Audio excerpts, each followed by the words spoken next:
Hello and welcome to the Ghosts and Folklore podcast. I'm Mark Rees, and on each episode, I investigate a different, weird, and wonderful subject. And on this episode, we are going to explore a particularly haunted part of Wrexham, where the ghost stories span the centuries, having begun life as something of an urban legend many years ago, but transformed into something far more terrifying in more recent times. And so, to begin at the beginning.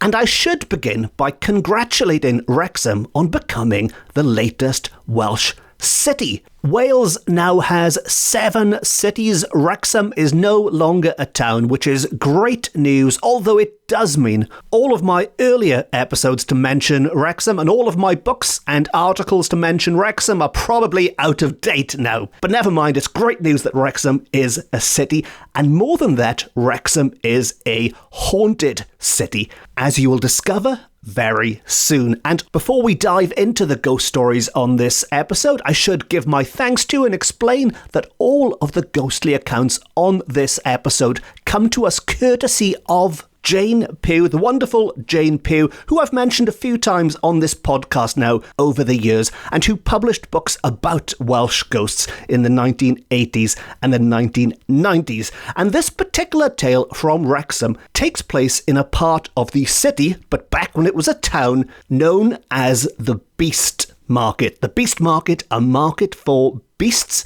and this was a part of the town with a reputation for being haunted because it's where the good people of Wrexham would gather to watch public hangings. Back in the good old days, or bad old days, I guess I should say, but back when people would gather to watch public executions, this is the area where people would be hung in Wrexham. And more specifically, Jane tells us they would congregate on Charles Street, which led to this Beast Market area, which nowadays is known as Eagle Meadows, where superstores were built and where there's a large traffic island, which nowadays stops traffic in its tracks, but back in those bad old days would stop people in their tracks for far grislier reasons, because this is where the gallows once stood, and this was where the onlookers would stand gawking at the deceased, or the soon-to-be deceased,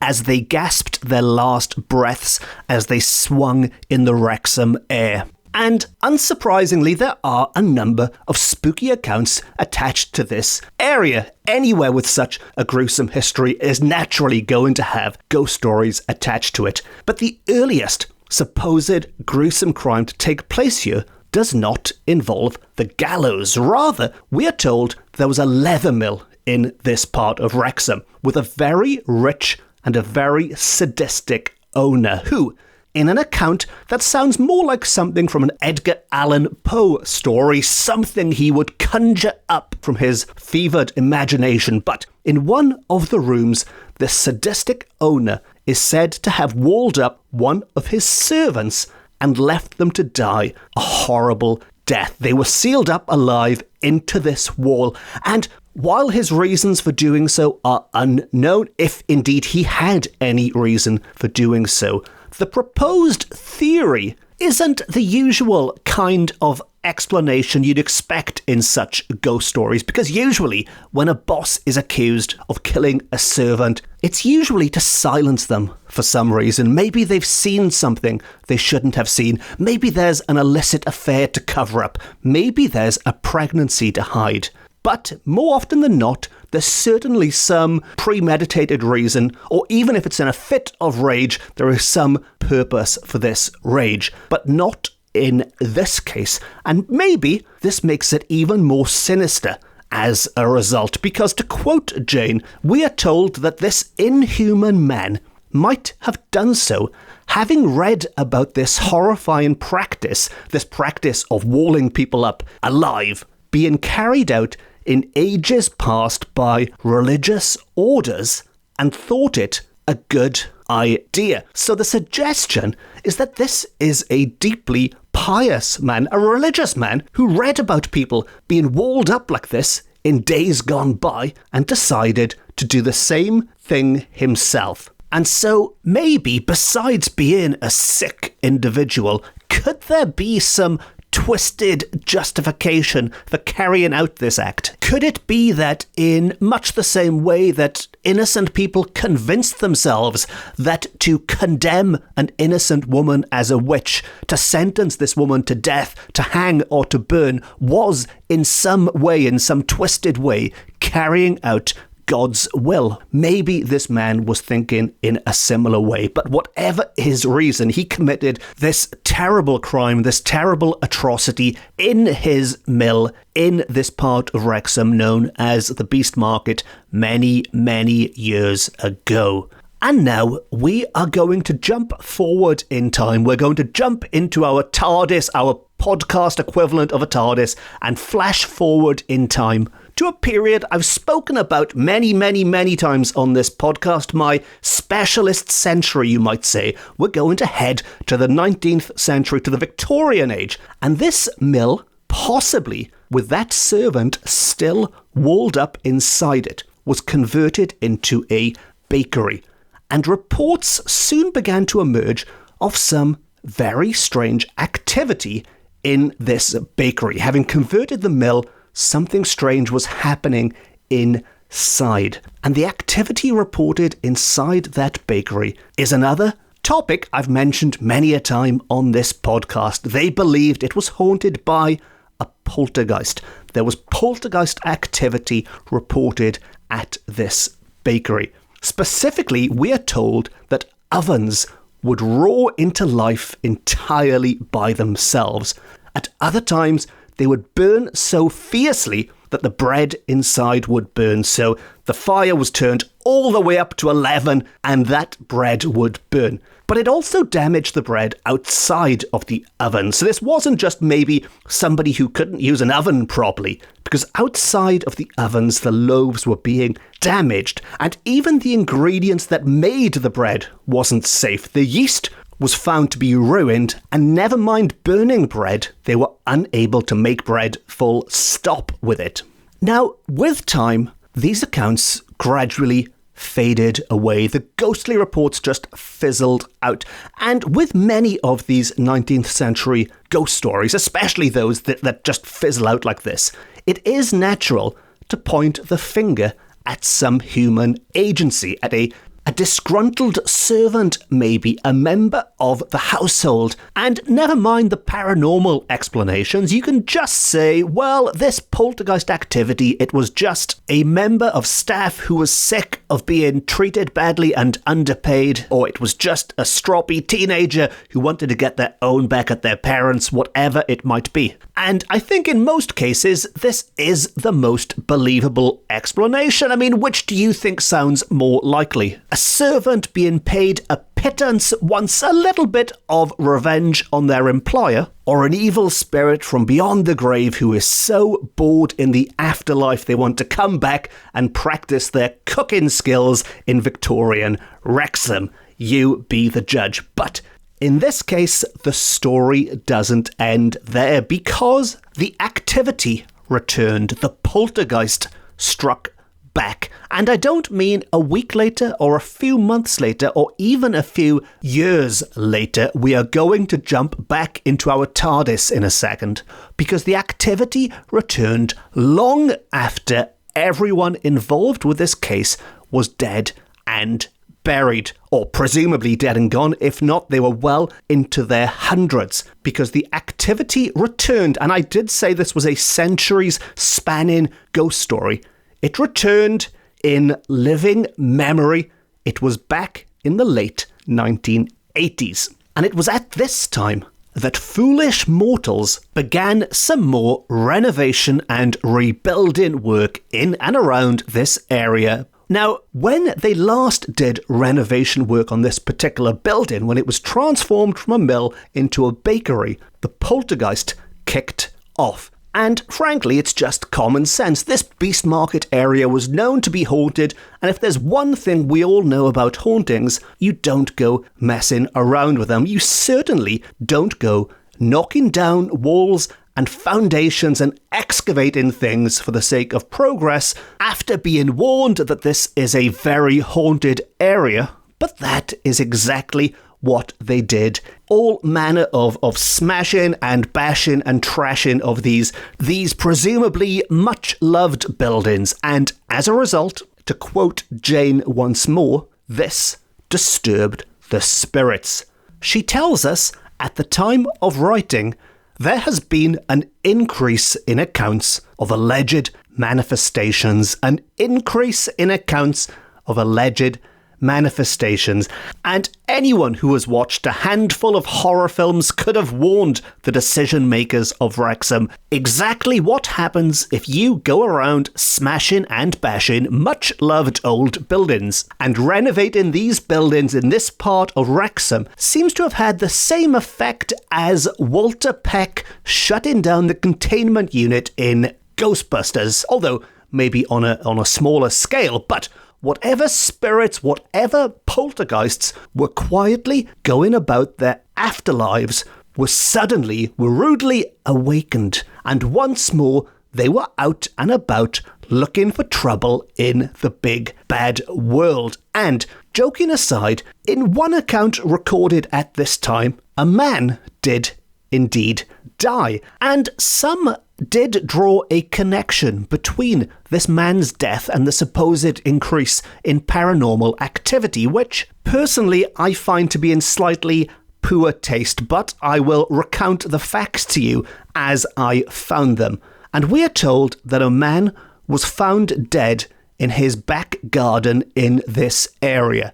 And to quote, there was a horrified expression on the face of the corpse, and they began to wonder if he had come face to face with one of the wandering ghosts and died from shock. So had this man died because he'd seen one of these many ghosts that had been unleashed by all this building work, or was a more likely cause, and what I'm assuming was recorded officially, was it simply a heart attack? Now, going back to that mill, going full circle back to the start of this story, that building that was a mill where an evil man bricked up a servant, which was transformed into a bakery that was then taken over by a poltergeist. Well, after smashing things up and moving things around, it became something new. It became something I imagine we've all become accustomed to seeing popping up in all of our cities around the world. It became accommodation, or rather the first and the second floors were made into flats. This old mill, this old bakery was transformed into flats that people could now live in. Rows and rows of flats built on top of a haunted plot of land with a recently unleashed batch of unstable ghosts running around the place, scaring everyone. This is where they built some new flats. And to keep the Ghostbusters analogy going, I do like my Ghostbusters analogies on this podcast, but the people who moved into these flats were now in a similar position to Dana Barrett and Lewis Tully, who were just quietly going about their lives, doing their taxes and playing piano and cooking eggs and whatever they're doing, although in a much smaller apartment block. They were not in a Manhattan skyscraper, they were in Wrexham, although North Wales is just like New York in the right light. But the people who moved into these flats were totally oblivious to what was coming next.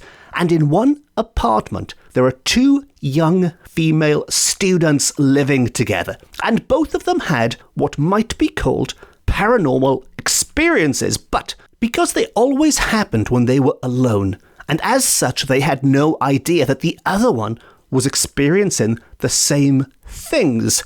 I am assuming they didn't discuss them because they probably doubted their own senses. They didn't want to look silly in front of their friend. You know, guess what? We've moved into Spook Central. I think this place is haunted. But when the activity was heard by the two of them together and they started to discuss it, they started to compare notes, as it were, to compare experiences, they realized this has been going on for quite some time and it is not their imagination, and they get a little bit freaked out. And this activity includes such good old poltergeist activity as heavy footsteps stomping about the place, knocking on doors, which, of course, if you're alone, is a bit creepy, and is even creepier if you open the door quickly and there's no one there. And there were some heavy thuds thrown in for good measure.